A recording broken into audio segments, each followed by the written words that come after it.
When they found her body, her skin was completely white.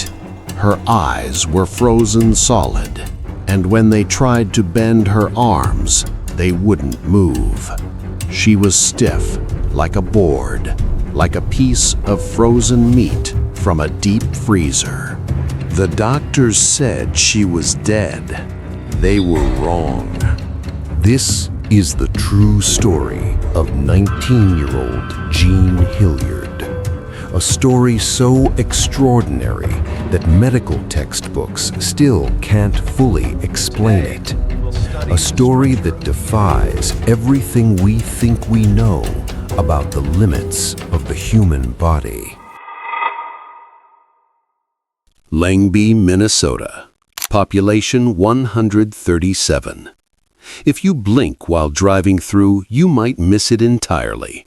It's the kind of place where everyone knows everyone, where neighbors wave from porches and look out for each other, where the winters are brutal, but the community is strong. In 1980, this was the world of Jean Hilliard, a young woman with her whole life ahead of her. She had just turned 19 years old. She was vibrant, independent, the kind of girl who wasn't afraid of anything, including the Minnesota cold she'd grown up with her entire life. But on December 20th, 1980, the cold would challenge Jean in ways she never could have imagined. The day started like any other. Jean had spent the afternoon visiting her parents at their home in the countryside outside Lengby. It was a Saturday. The house was warm, filled with the smell of home cooking. Jean's father looked out the window that evening. The temperature was dropping fast. He could feel it in his bones, the way farmers always can. He turned to his daughter with concern in his voice. But Jean wasn't worried. She'd driven these roads 1,000 times. Her car was reliable, and besides, she was only heading a few miles away to visit a friend. By 11 o'clock that night, the temperature outside had plummeted. The National Weather Service would later record it at -22 degrees Fahrenheit. With the wind chill, it felt like -50. At these temperatures, exposed skin can develop frostbite in under 10 minutes. The air hurts to breathe, and if you're stranded outside, your body begins to shut down within the hour. Jean Hilliard was about to become stranded. Jean climbed into her Ford LTD and pulled out of her parents' driveway. She was heading to the home of Wally Nelson, a family friend who lived just a few miles away on a rural gravel road. She'd made this drive countless times before. The roads were empty. Most sensible people were inside, sheltered from the deadly cold. Jean drove carefully, her headlights illuminating the narrow gravel road ahead. Snow had been falling for hours, and the road was slick with ice beneath the fresh powder. And then it happened. The car hit a patch of black ice. Jean felt the wheel jerk in her hands. The Ford LTD began to slide, slowly at first, then faster. She fought to regain control, but it was useless. The vehicle slid off the gravel road and into a shallow ditch. Jean sat in the car, heart pounding. She tried to reverse out of the ditch. The wheels spun uselessly, finding no traction. She tried again. Nothing. The car wasn't going anywhere. She was stranded, alone, in the middle of nowhere, in -22-degree weather, with no cell phones, no way to call for help. Jean had a choice to make. She could stay in the car and wait until morning, hoping someone would drive by. Or she could walk to Wally Nelson's house, which she estimated was about 2 miles away. The car's heater was running, but the engine was consuming fuel, and Jean knew that if she ran out of gas, the heater would stop. and in these temperatures, she would freeze to death waiting for help. She made her decision. Jean stepped out into the cold, and immediately she felt it, that deep, penetrating freeze that goes straight to your bones. She wasn't dressed for a walk. She was dressed for a short drive with a working heater. She had on a light vest, no heavy winter coat. Her boots were fashion boots, not insulated winter wear, and she had no hat, no gloves thick enough for this kind of cold. But she started walking anyway. 2 miles. In normal conditions, that's maybe a 40-minute walk. But this was not normal conditions. This was a frozen landscape of sub-zero temperatures and blowing snow. Every step was a battle against the wind. Every breath felt like inhaling ice. Jean walked, one foot in front of the other. She couldn't feel her toes anymore. Then she couldn't feel her feet. The cold was working its way up her legs, into her core, but she kept moving. She had to. Stopping meant dying. As Jean walked, something was happening inside her body, something she couldn't see or understand. Her blood was retreating from her extremities, rushing to protect her vital organs. Her body temperature was dropping, 1 degree at a time. The first stage of hypothermia brings violent shivering, the body's desperate attempt to generate heat through muscle movement. Jean was shivering so hard, her teeth ached. The second stage brings confusion, disorientation. The brain begins to malfunction as its temperature drops. Judgment becomes impaired. Some victims of severe hypothermia have been known to undress in the cold, convinced they're actually overheating. It's called paradoxical undressing. Jean was entering the second stage. She was getting tired, so tired. Her legs felt like they weighed 100 pounds each. The cold didn't even hurt anymore. It was just there, everywhere, part of her. And somewhere in her fading consciousness, Jean saw it. Lights. Wally Nelson's farmhouse emerged from the darkness like a beacon, yellow light glowing from the windows, smoke rising from the chimney. Salvation. Jean was almost there, just a few hundred more feet. She walked toward the house, but her legs weren't working right anymore. She stumbled, caught herself, took another step, stumbled again.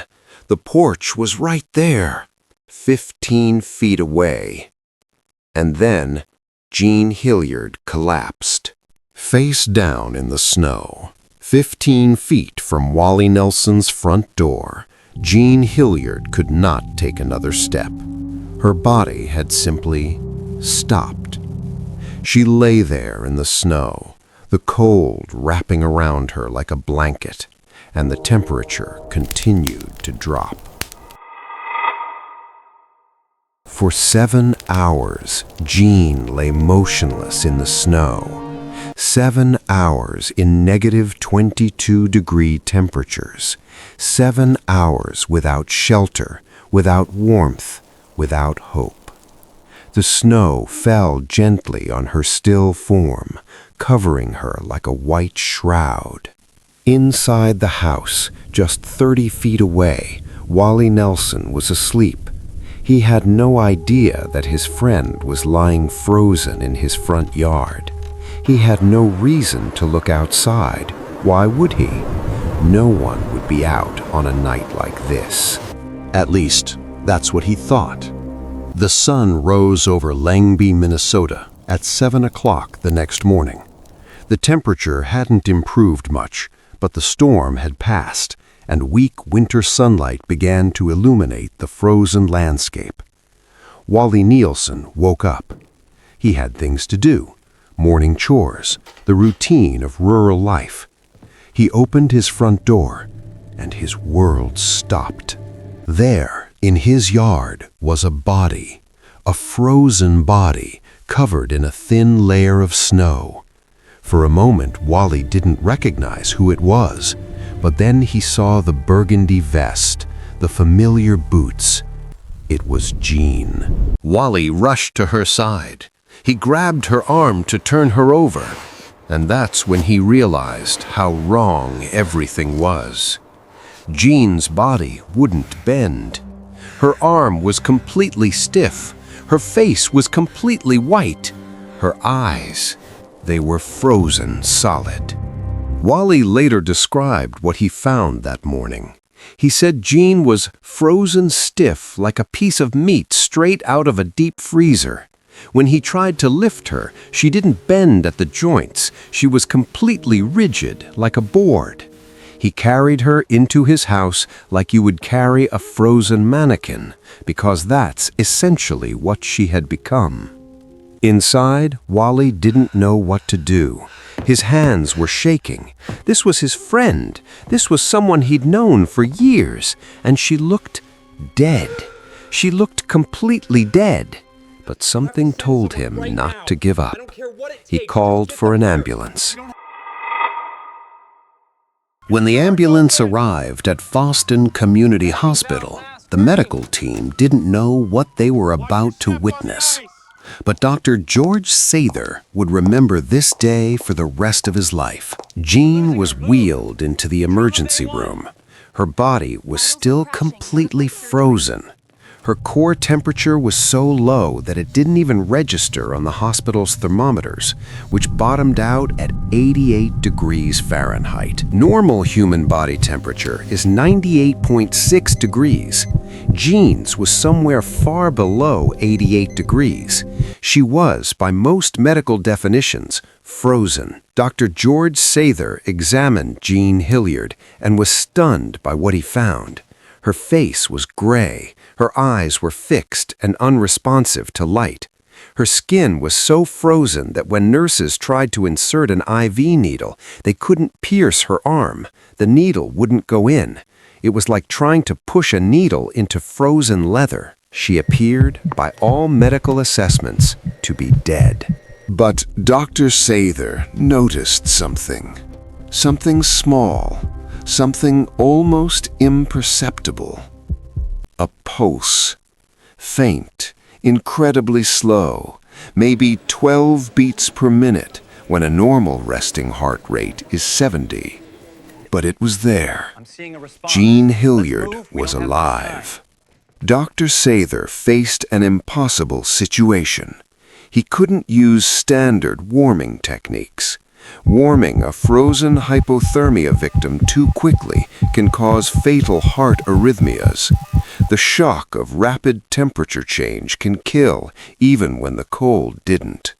He had to warm Jean slowly, carefully, gently coaxing her frozen body back from the edge.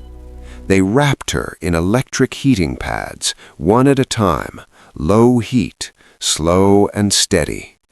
And then they waited. Word spread quickly through Lengby and the surrounding communities. Jean Hilliard, the girl everyone knew, was frozen at Foston Hospital. The prognosis was grim. Even if she survived, doctors feared the worst. Severe brain damage, permanent tissue destruction, amputation of frozen limbs. At the hospital, Jean's family arrived. Her mother, her father, the same people she'd said goodbye to just the night before. They sat by her bedside, holding her frozen hand, though she couldn't feel it. They talked to her, told her to keep fighting, told her they loved her. Hours passed. The heating pads slowly, incrementally raised Jean's body temperature. Her skin began to change color, from gray-white to something approaching pink, but she still wasn't moving. She still wasn't responsive. And then, just before noon, roughly 6 hours after Jean arrived at Foston Community Hospital, something happened that medical science still struggles to explain. Jean Hilliard opened her eyes. She was disoriented, confused. She didn't know where she was or what had happened, but she was awake. She was responsive. She was alive. And over the next several hours, something even more remarkable became apparent. Jean Hilliard was going to be okay. Not just alive, but intact. Her brain function was normal. Her organs were functioning.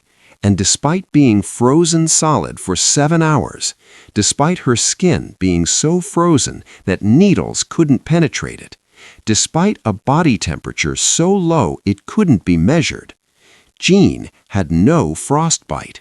Not on her fingers, not on her toes, not anywhere on her body. She had no brain damage. She had no lasting injuries of any kind. Within 49 days of being found frozen in the snow, Jean Hilliard walked out of Foston Community Hospital on her own 2 feet. She was released fully recovered, with no lasting effects from her ordeal. The medical staff called it a miracle. Scientists called it impossible. In the years since Jean Hilliard's miraculous recovery, medical researchers have studied her case extensively. How did she survive? How did she avoid tissue damage? How is any of this possible? Several theories have emerged. First, Jean's body may have entered a state of profound metabolic suspension. As her core temperature dropped, her body's demand for oxygen plummeted.